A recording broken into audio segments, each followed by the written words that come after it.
Siddaramaiah CM ಆಗಿರುವ ತನಕ ಮೀಸಲಾತಿ ಕೇಳಲ್ಲ ಅಂತ ಜಯಮೃತ್ಯುಂಜಯ ಸ್ವಾಮೀಜಿ ಹೇಳಿದ್ದಾರೆ.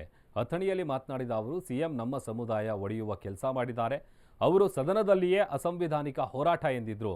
ಸಿದ್ದರಾಮಯ್ಯ ಸಿಎಂ ಆಗಿರುವವರೆಗೂ ಮೀಸಲಾತಿ ಕೇಳಲ್ಲ. ಡಿಸೆಂಬರ್ 10ರಂದು ಬೃಹತ್ ಸಮಾವೇಶ ಮಾಡಿ ಕರಾಳ ದಿನಾಚರಣೆ ಎಂದು ಆಚರಿಸ್ತೀವಿ ಅಂತ ಜಯಮೃತ್ಯುಂಜಯ ಸ್ವಾಮೀಜಿ ಕಿಡಿಕಾರಿದ್ದಾರೆ.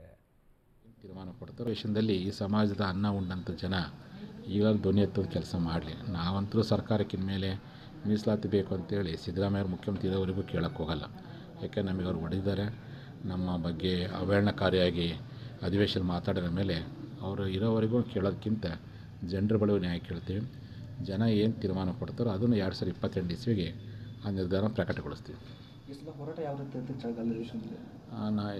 ಚಳಿಗಾಲ ಅಧಿವೇಶನದಲ್ಲಿ ನಾನು ವಿಧಾನಸೌಧ ಮುತ್ತಿಗೆ ಹಾಕೋದು ಹೋರಾಟ ಅಂತೇಳಿ ಹೇಳೋದಕ್ಕಿಂತ 50,000 ಪಂಚಮಸಾಲಿ ಬಾವುಟಗಳೊಂದಿಗೆ ಬೃಹತ್ ಸಮಾವೇಶ ಮಾಡ್ತೀವಿ, ಜಾಗೃತಿ ಉಂಟು ಮಾಡ್ತೀವಿ. ಅವ್ರು ಮತ್ತೆ ಕೇಳೋಕ್ಕೆ ನಾವು ಹೋಗಲ್ಲ. ಯಾಕೆ ನಮಗೆ ಹೊಡೆದಾರೆ, ನಮಗೆ ಅಘೋರ ಮಾಡಿದ್ದಾರೆ. ನಮ್ಮ ಹೋರಾಟವನ್ನು ಅಸಂವಿಧಾನಿಕ ಅಂತ ಅಧಿವೇಶನ ಮಾತಾಡಿದ ಮೇಲೆ ಅವ್ರಿಗೆ ಯಾಕೆ ನಮ್ಮಿಂದ ಅವ್ರಿಗೆ ಯಾಕೆ ಮುಖ್ಯಮಂತ್ರಿ ಮುಜುಗರ ಮಾಡೋದು? ಅವ್ರು ಕೊಡಲ್ಲ ಅಂದಮೇಲೆ ಅವ್ರದ್ದು ಕೇಳೋಕ್ಕಿಂತ ಬಸವ ಕಲ್ಯಾಣದಿಂದ 8ನೇ ಹಂತದ ಹೋರಾಟವನ್ನು ಪ್ರತಿ ವಿಧಾನಸಭಾ ಕ್ಷೇತ್ರಕ್ಕೆ ಹೋಗಿ ಜನರ ಜೊತೆ ಚರ್ಚೆ ಮಾಡಿಕೊಂಡು ಅವ್ರು ಏನು ಸಲಹೆ ಕೊಡ್ತಾರೋ ಆ ಸಲಹೆ ಸ್ವೀಕಾರ ಮಾಡಿಕೊಂಡು ಹೋರಾಟ ನಿರಂತರ ಮುಂದುವರಿಸೋ ಪ್ರಯತ್ನ ಮಾಡ್ತೀವಿ.